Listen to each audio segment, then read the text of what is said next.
आज का जो हमारा टॉपिक है that is laws related to gases और हमारे सिलेबस के अंदर जो फर्स्ट लॉ है दैट इज़ बॉयल्स लॉ। ठीक है, बॉयल्स एक साइंटिस्ट का नाम था। ठीक है, अच्छा जी, अब in 1662 Robert Boyle's study the relation between volume and pressure of gas. अब जो रॉबर्ट बॉयल्स जो साइंटिस्ट था उसने 1662 के अंदर एक जो रिलेशन है ना between volume and pressure of a gas वो देखा। वो क्या देखा?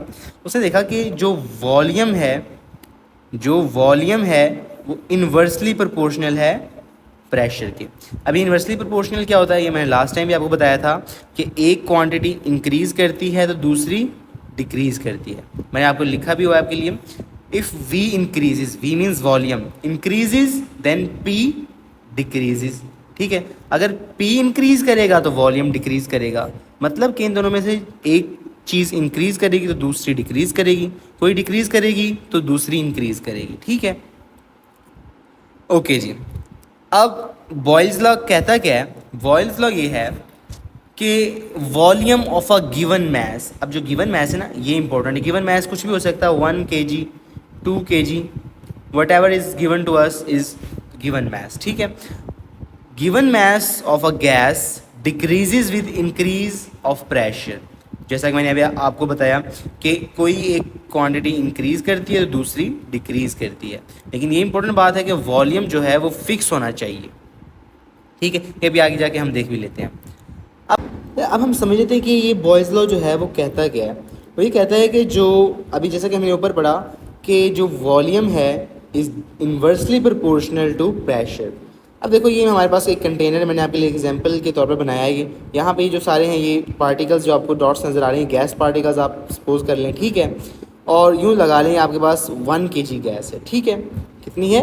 1 kg गैस है और ये पिस्टन है, ये मूवेबल पिस्टन होता है। मैं इसको आगे मूव कर सकता हूँ, इसको पीछे मूव कर सकता हूँ। ठीक है, और ये कंटेनर है जिसके अंदर गैस मैंने रखी हुई है। अब law says that volume of this gas is inversely proportional to the pressure. हमने अभी ऊपर पढ़ा है कि बॉयल्स लॉ जो कहता है वो ये है कि जो प्रेशर है वो is inversely proportional to the volume, या जो वॉल्यूम है is inversely proportional to pressure. ठीक है, लेकिन कंडीशन क्या है? टेम्परेचर आपका फिक्स होना चाहिए, कांस्टेंट। कांस्टेंट मतलब क्या है? फिक्स। लाइक 10 है तो वो 10 ही रहना चाहिए, ना 11 होना चाहिए ना 9 होना चाहिए। वो 10 जो है फिक्स्ड होना चाहिए, इससे कम या ज़्यादा नहीं होना चाहिए। ठीक है, अच्छा जी, अब अगर हम इसको मैथमेटिकली लिखना चाहें, हम इस प्रोपोर्शनैलिटी के साइन को अगर रिमूव करें और इक्वल टू से रिप्लेस करें तो हमें कांस्टेंट इंट्रोड्यूस करवाना पड़ता है। ठीक है, ये आपने मैथ में पढ़ा हुआ है। तो इंट्रोड्यूस करवाएंगे हम कांस्टेंट। ठीक है, और फिर क्या करेंगे? के को हम सब्जेक्ट बना लेंगे, पी को उधर ले जाएंगे, के सब्जेक्ट बन जाएगा। अब यहाँ पे जो हम देख रहे हैं वो क्या है कि जो product of volume and pressure is equals to constant. We can say that product of pressure and volume of fixed mass, volume जो है हमने बात कहाँ से शुरू की है? Fixed mass. आपको पता होना चाहिए 1 kg मैस है, 2 kg मैस है, फिक्स्ड मैस। ठीक है, तो वो क्या है? कांस्टेंट रहता है फॉर कांस्टेंट टेम्परेचर। अब इस बात को ना जो हमने ये भी ऊपर ये पढ़ा है ये आपको यूँ लगा लें, अभी 5% ही समझ आया आपको ये अभी सही तरीके से समझ नहीं आया। अब यहाँ पे जो एग्जाम्पल है ना इसको देख के आपको समझ आ जाएगा ये। ठीक है, अब यहाँ पे देख लें, ये मेरे पास कंटेनर है। ठीक है, ये मेरे पास क्या है?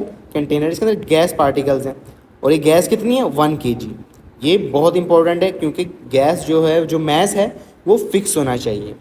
अब ये मेरे पास 1 kg गैस है, यहाँ पे मैं इसको प्रेशर अप्लाई कर रहा हूँ। लेट से मैं इसको ये इनिशियल प्रेशर जो मैंने शुरू में प्रेशर अप्लाई किया वो P1 है मेरे पास। ठीक है, और ये पहला वॉल्यूम है, ये मेरे पास जो भी वॉल्यूम है ये है V1। ठीक है, अच्छा अभी तो ये इतना है, लेकिन अब मैं क्या करता हूँ? मैं प्रेशर को इंक्रीज़ कर देता हूँ। ये P1 था मेरे पास। ठीक है, अब मैंने प्रेशर को इंक्रीज़ कर दिया, ये मेरे पास एक नया प्रेशर आ गया। मैं इसको P2 बोल देता हूँ, मुझे नहीं पता कितना है, अभी आपको समझाने के लिए मैं इसको P2 बोल देता हूँ। अब वॉल्यूम भी चेंज हो गया, अब ये कितना वॉल्यूम है? हम इसको V2 बोल देते हैं, हमें नहीं पता। ठीक है, तो दोबारा देख लें, ये मेरे पास इनिशियल प्रेशर था, इसको मैंने बोल दिया P1। ये मेरे पास इनिशियल वॉल्यूम था, इसको मैंने बोल दिया V1।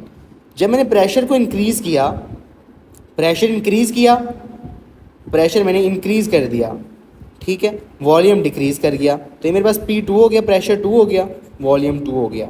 ठीक है, तो अब आपको पता है जो P है और V है इज इक्वल्स टू K होते हैं, तो P1 V1 is equals to K, जो P2 है और V2 है वो भी इक्वल्स टू K होगा। वो क्यों होगा? क्योंकि अभी हम ऊपर पढ़ के आए हैं, अगर जो मैस है वो सेम रहता है, कांस्टेंट है। अब यहाँ देख सकते हैं दोनों का जो मैस है दैट इज़ कांस्टेंट, दोनों का मैस जो है वो सेम है। तो जो जिस तरह P1 V1 is equals to K है, इसी तरह P2 V2 वो भी इक्वल्स टू K होगा। ठीक है, और अब आपको पता है कि हमने मैथ में पढ़ा है कि अगर ये दोनों सेम हो तो हम इनको इक्वेट कर सकते हैं। मैं P1 V1 इसको इसके इक्वल लिख सकता हूँ, जैसा कि मैंने यहाँ पे आपको लिख के भी दिखाया है यहाँ पे। ठीक है, P1 V1 is equals to P2 V2।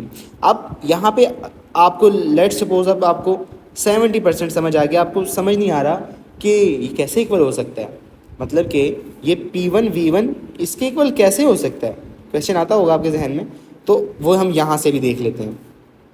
अब यहाँ पे देख लें आप, यहाँ पे प्रेशर जो है दैट इज़ 2, वॉल्यूम यहाँ पे इतना है, प्रेशर ज़्यादा हुआ वॉल्यूम कम हो गया, प्रेशर ज़्यादा हो गया वॉल्यूम और कम हो गया, प्रेशर और ज़्यादा वॉल्यूम और कम। तो यहाँ पे देख लें न्यूमेरिकल प्रूफ इसका आप यहाँ पे देख सकते हैं, जो कि मैंने आपके लिए किया हुआ है। P1 V1 आप देख सकते हैं, P1 V1 is equals to 2 into 1, यहाँ पे ये रहा। देखिए पहले हम इसकी बात कर रहे हैं, यहाँ पे देख लें प्रेशर 2 है वॉल्यूम 1 है, ये देख लें क्या आ गया, 2 आ गया। ठीक है, अब आप यहाँ पे देख लें सेकंड नंबर पे प्रेशर इंक्रीज कर गया है, वॉल्यूम डिक्रीज कर गया, लेकिन इसका जो कांस्टेंट है P1 V1 is equals to K, P2 V2 is equals to K, P3 V3 is equals to K। ये कांस्टेंट सेम रहता है, ये कांस्टेंट के बराबर आएगा। भाई आप देख भी सकते हैं, प्रेशर 1 जब था और वॉल्यूम 1 था ये फिर भी सेम आया, जब प्रेशर 2 था और वॉल्यूम 2 था ये फिर भी यहाँ पे सेम आया, जब प्रेशर 3 था और वॉल्यूम भी 3 था, मतलब और चेंज हो गया वॉल्यूम, फिर भी ये 2 है, जब यहाँ पे और इंक्रीज हो गया वॉल्यूम और डिक्रीज हो गया फिर भी ये 2 है। तो जैसा कि आप देख सकते हैं कांस्टेंट सेम रहता है।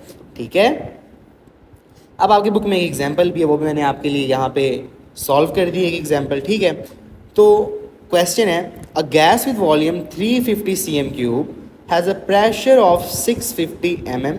ये आप इसके अंदर यूनिट्स होते हैं प्रेशर के। ठीक है, और if it's pressure is reduce to 325, मतलब कि 650 से 650 से 325 पे आ गया।